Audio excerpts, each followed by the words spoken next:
Éxodo capítulo 20, estamos en el versículo 16 o también Deuteronomio 5:20. Vaya buscando ahí, vamos a usar Éxodo. Éxodo capítulo 20. Leeremos este noveno mandamiento, hermanos, en el libro de Éxodo. ¿Estamos ahí, mis hermanos?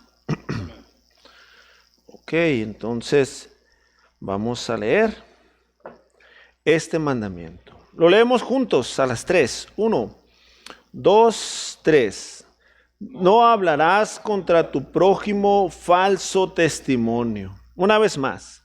No hablarás contra tu prójimo falso testimonio. Padre, le damos gracias en este día por su grande amor, su bondad y misericordia que podemos disfrutar la vida, Dios, en este mundo, aunque pasajera.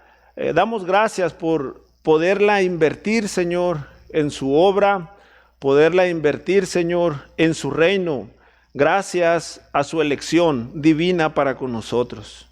Estamos siendo bendecidos y somos privilegiados, Señor, al poder trabajar en su obra. Permítanos, pues, hacerlo de una manera fiel, de una manera coherente, y cuanto más cuando vemos estos mandamientos para nuestras vidas con principios, Señor, morales que has dado, principalmente a tu pueblo Israel y también a tu iglesia.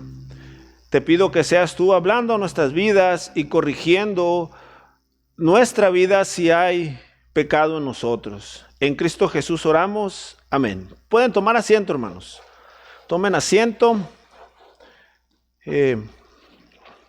Vamos a estar viendo este mandamiento, mis hermanos. Es el que corresponde hoy a el noveno mandamiento.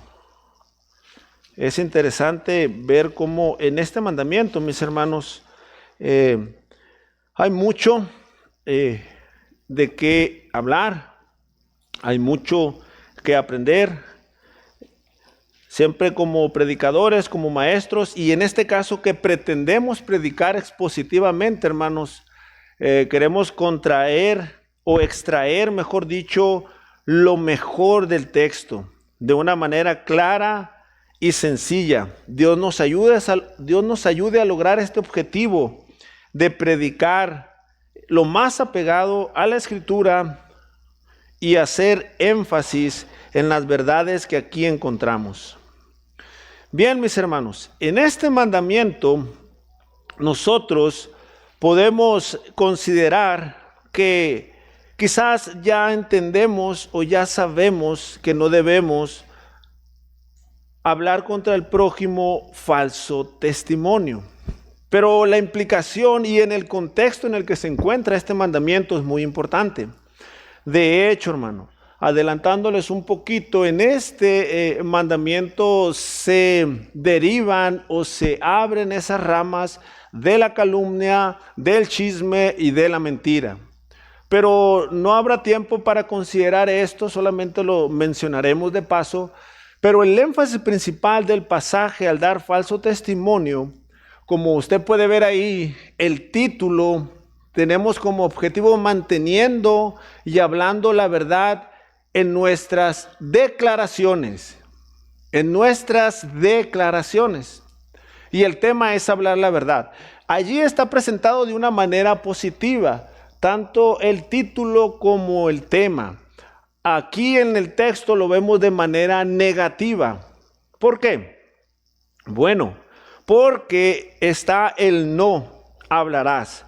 Es prohibitivo y como al igual que los 3 mandamientos anteriores, en esta segunda tabla, yo lo dije la última vez, que cuando encontramos el no en los originales y enseguida un verbo, estamos hablando de un no permanente, de algo que no se puede hacer nunca, jamás, no hay permiso.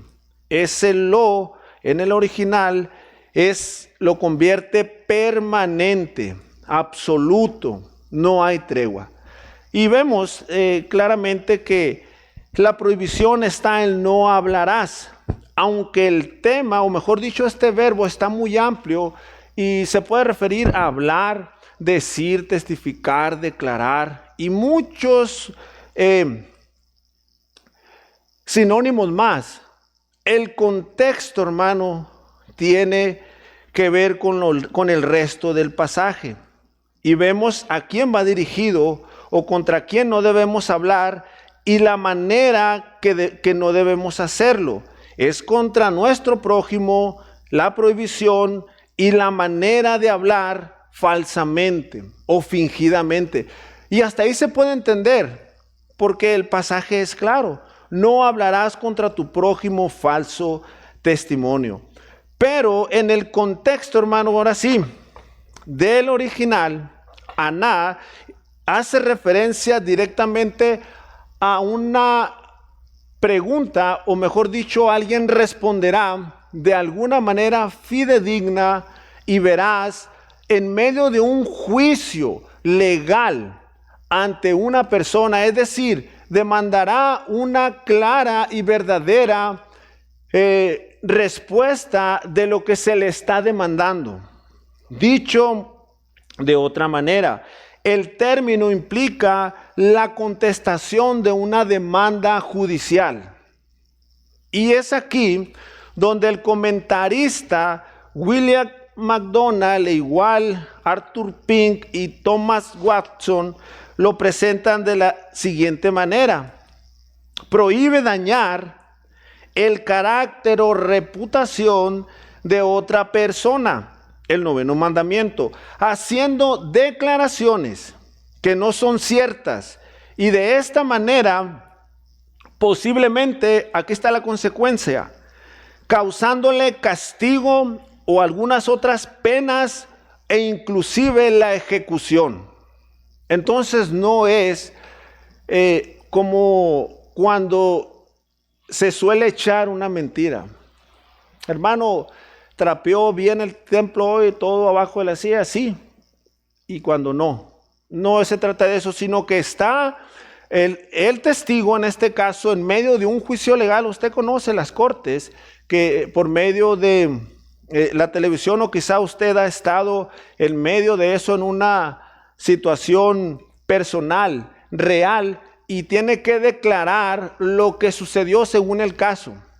En el Cerezo me hicieron la pregunta al pastor: oye, ¿y aquí cómo le vamos a hacer nosotros que estamos siendo procesados, hermano? ¿Esto aplica todavía para nosotros? Claro. Si usted ha de alguna manera dedicado o decidido, bajo la soberanía de Dios y la obra del Espíritu Santo, dedicar su vida a Cristo, y está en un proceso que aplica en el contexto de este mandamiento, está en un proceso de careos, de declaraciones ministeriales, donde hay acusaciones y está todo ese sistema judicial. Si usted ya es creyente, usted ya debería hablar, testificar verdaderamente. Es decir, si usted fue el culpable y se está negando, pues es difícil, digo, pero la Biblia te demanda que no des falso testimonio. Inclusive, si el mismo licenciado, aunque sea de oficio, cualquier otra persona, familiares con influencia, te incitan o te dirigen o te hacen oraciones o quizás cartas de la manera en que tú deberías responder para poder obtener tu libertad, aunque sean mentiras, ya no debes de hacerlo. Eso es dar falso testimonio. Se conoce como perjurio, pero es no es tan común el término. Es mejor transmitirlo como lo expresa aquí, el falso testimonio. Y no solamente, hermanos, ya que estamos viendo lo práctico de este mandamiento, no solamente encaja en los presos. Quizás usted aquí, en situaciones legales, quizá de trabajo o en juntas ejecutivas y todo lo que tenga que ver con declarar ante la ley, ante juzgados, debemos de hacerlo correcta y verdaderamente, como nos ocupa el tema de hoy. hablar con la verdad. Como dice el Salmo 15, aunque jurando en daño suyo, no por eso cambia. Aunque las consecuencias van a ser, hermanos, es que mire, choqué, yo tuve la culpa y esto, si lo hago legalmente, hermano, me va a salir un dineral. Pero si ya me evito tanto, hermano, no. Ahí, cuando llegan los oficiales, ellos le van a incitar a dar falso testimonio. Y ya saben sus intenciones. De manera que este es el verdadero sentido y contexto de no dar falso testimonio, cuando a una persona se le demanda responder una pregunta judicial. Ahí está. ¿Cómo vamos a responder? Y esto tiene que ver con el carácter moral de cada uno de nosotros, hermanos. Es por eso que este mandamiento es muy interesante. Protege la vida, el carácter y la reputación de nuestro prójimo y también la nuestra, porque quedaríamos con una mala reputación. Hermanos, allí en la Escritura vemos muchos casos de falsos testimonios, de testigos falsos, de manera que la Escritura es clara cuando leemos en Deuteronomio capítulo 6 y verso 7, que en boca de 2 o 3 testigos conste toda palabra, y es lo mismo, se está refiriendo acerca de un juicio de algo legal. Y cuando es así, los testigos, en el versículo 7 dice que la mano de los testigos caerá sobre el acusado, es decir, en aquel entonces el pueblo de Israel, bajo la ordenanza de nuestro Señor Jesucristo, ejecutaba bajo lapidación, y eran los testigos los primeros en arrojar las piedras. Y en ese sentido, hermanos, vemos que Dios había puesto este principio también, que es la contraparte del mandamiento. Por eso dice, no darás falso testimonio, no te atreverás. Y aunque hay muchas historias, solo por mencionar algunas, quizá ahorita leamos una de ellas, la viña de Nabot. Podemos ver la historia misma de nuestro Señor Jesucristo, la vida de Esteban. Vemos que en esas escenas, en esas historias, hubo testigos falsos, puestos con el objetivo de que dijeran mentiras en contra de los acusados. Y si usted se mete en internet y pone esa frase, le van a salir historias donde muchas personas han sufrido esta consecuencia por testigos falsos. De manera que si al Señor Jesucristo y a nuestro hermano Juan el Bautista le dijeron que tenían demonio y fueron hombres piadosos, ¿no cree usted que estamos libres de que se nos acuse en un tiempo futuro o se le haya acusado ya de manera falsa? De manera falsa. Ahora, en el contexto, hermano, que estamos viendo este pasaje, cuando estudiaba la vida de Esteban, él fue acusado porque no pudieron rebatir con él. Hechos capítulo 6 del 8 en adelante y 7 capítulo 1 hasta el 62, donde termina. Allí, su defensa fue bíblica. Su defensa fue desde la historia del principio, Dios como creador, Abraham, José, Moisés y toda la historia hasta llegar a Jesucristo. Pero ellos, escribas y otro grupo que estaba allí, pusieron testigos falsos que atestiguaran contra él. ¿Saben qué pasó? Los testigos falsos y los que están en opulencia y aquellos que están con poderes políticos o religiosos, entre comillas, ante la sociedad, vencieron, lograron su objetivo. Pero tanto como Nabot, el Señor Jesucristo y Esteban fueron ellos vistos por Dios en el trato de la injusticia al ser acusados falsamente por testigos. Y pudiera ser que ellos quedaran ante muchos como los malos de la película. Y pudiera ser que así murieron. La gente creyendo que sí blasfemaron. la ofensa tan grande o la blasfemia tan grande que se le acusó a nuestro Señor Jesucristo fue de que dijo que en 3 días iba a derribar el templo y en 3 días lo iba a reconstruir. Solo que la forma figurativa o simbólica, haciendo referencia a su cuerpo y su resurrección, los falsos testigos la hicieron literal y la aplicaron al templo. Y esa fue la causa, porque atentó contra el templo, y en el templo se hacía el sacrificio, en el templo estaba la ley de Dios, estaban los sacerdotes, el sumo sacerdote y todo lo que tenía que ver con la ley. Entonces él, atentando contra el templo, era reo de muerte. Y dice en Marcos 14 que todos los testigos, muchos testigos falsos atestiguaban y ninguno concordaba. Era contradictoria, y al final trajeron a esos 2 y tampoco concordaron, y aún así el Señor Jesucristo fue ejecutado, aunque sabemos que el plan de la salvación estaba en él. Pero el punto aquí a resaltar es que hay falsos testigos, o como dice la historia de la viña o de la vida de Nabot, hombres perversos que atestiguan en contra de hombres piadosos por fines religiosos, bienes económicos, cualquiera que sea. Habrá gente, hermanos, capaz de amputar la reputación de un buen creyente, de un buen cristiano. Por eso se debe de tener cuidado con este mandamiento, hermanos. Ahora, viendo esta situación desde el punto de vista contrario de ellos hacia nosotros, imagine una situación entre creyentes aplicándolo a nuestro tiempo. Qué difícil, qué feo sería estar allí involucrado.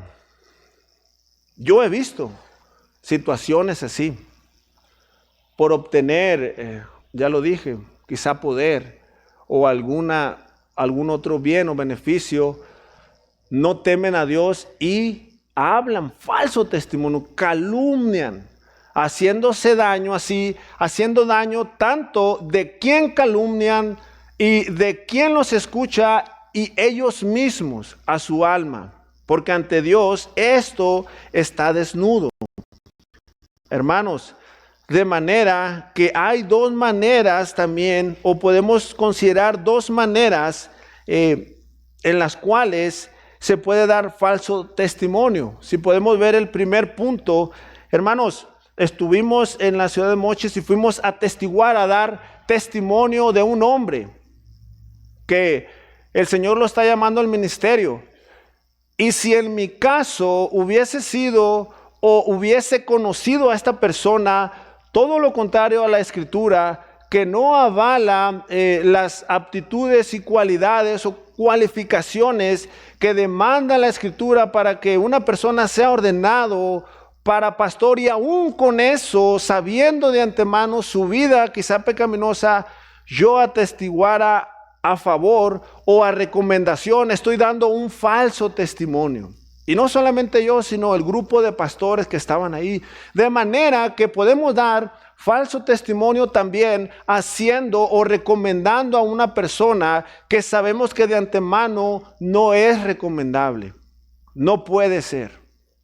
Y la más común que sería, hermano, hablar en contra de él con mentiras, fingiendo. Que es lo que se vio en la viña de Nabot con nuestro Señor Jesucristo y Esteban.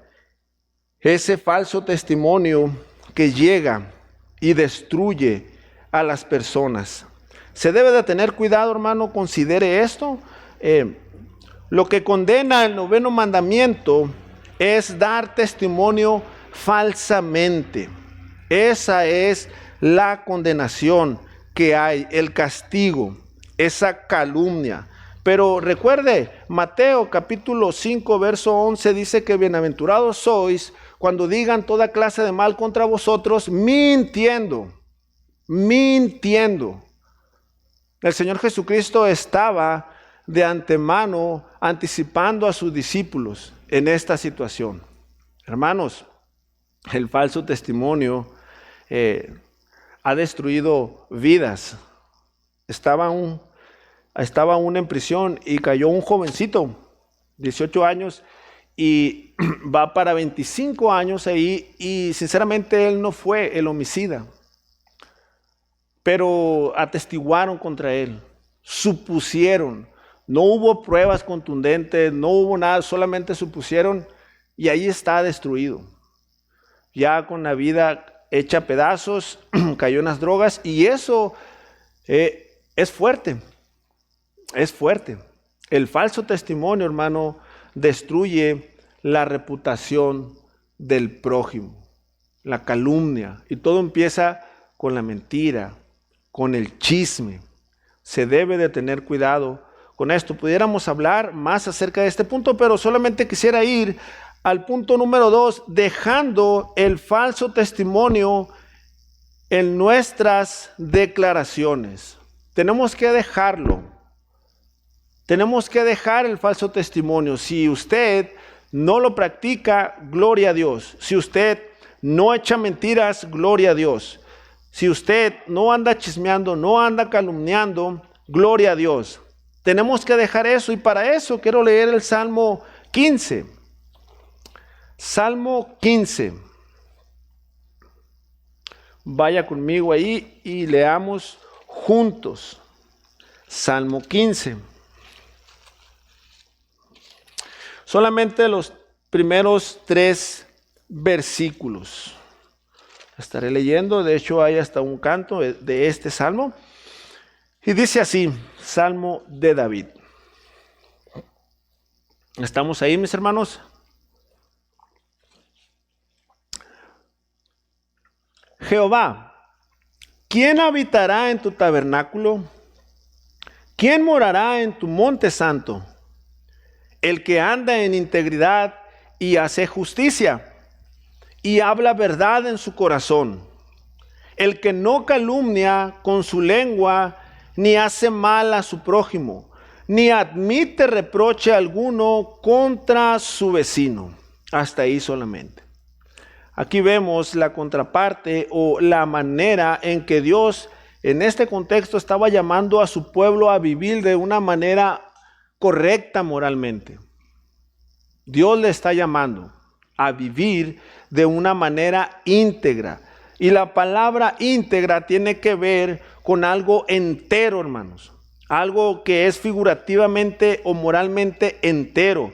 De ahí es donde viene la palabra perfecto, íntegro y verdad. De alguien entero, que está completo. Como vemos en algunos pasajes, que Dios dice que seamos perfectos, como vuestro Padre que está en los cielos es perfecto, y la idea ahí es estar entero, completo, maduro. Esa es la idea. Cuando leemos este salmo, vemos virtudes que van de manera gradual y que no puedes separarlas. No hay una separación, es decir, no puede ser ningún creyente íntegro e injusto. No hay tal cosa. Va de manera secuencial, de la mano. No puede haber tal cosa. Es como el mandamiento que se nos prohíbe aquí. Si usted checa la historia de la viña de Nabot y las otras que he mencionado, va a ver que hay una relación entre no mentirás, no matarás, no dirás falso testimonio, no codiciarás. Esos mandamientos están sumamente relacionados también. Van de la mano, uno lleva al otro. En la viña de Nabot se quebrantan esos mandamientos, se quebrantan, son violados directamente. Entonces, hermano, la idea aquí es prevenirnos de esto. Hay que hablar verdad, y cuando habla en esta frase del versículo 2 al final, y hablad verdad en su corazón, hace referencia, hermanos, a la confiabilidad, de veras, fidelidad, firme. Y algo que me llama la atención y que se puede ver desde los originales es firmeza de carácter. Cuando hablas verdad, tu carácter es firme, no es movido. Debemos hablar verdad, es nuestro tema. A eso nos lleva este mandamiento. Así pues, hermanos, nuestra estabilidad en el carácter debe de estar firme. No nos vendamos. No violemos este mandamiento por intereses personales o por deseos malos en contra de nuestro prójimo.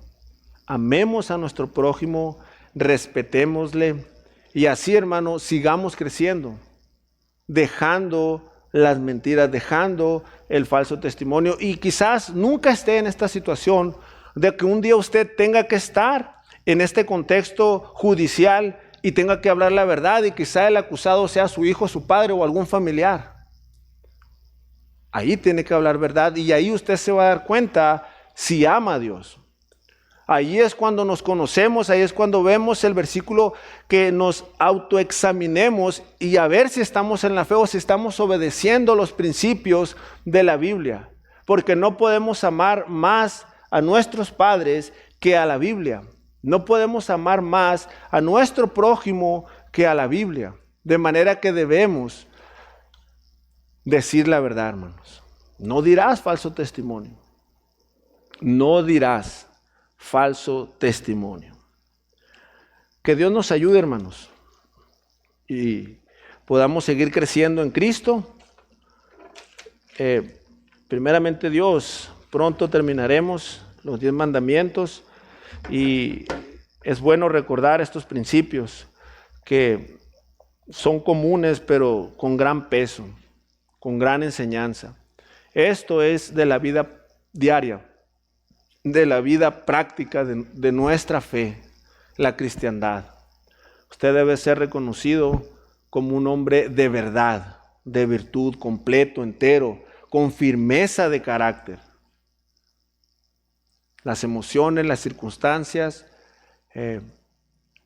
no lo deben de mover en eso. Padre, le damos gracias porque su palabra es clara, Señor, para con nosotros.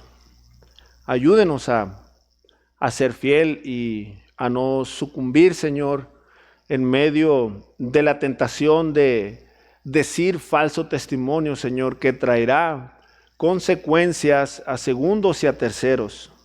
Algunas veces, o mayormente, penalidades, Señor, cuando estamos en medio de esta situación judicial. Sea usted con nosotros, Dios, y como dice el Salmo, Señor, aún jurando en daño suyo, no por eso cambia, Señor. Que nuestro carácter sea firme, Señor. Sabiendo o conociendo las consecuencias que vendrán, permítanos, Señor, no dar falso testimonio y así amar y cuidar la reputación de mi prójimo. En Cristo Jesús oramos. Amén.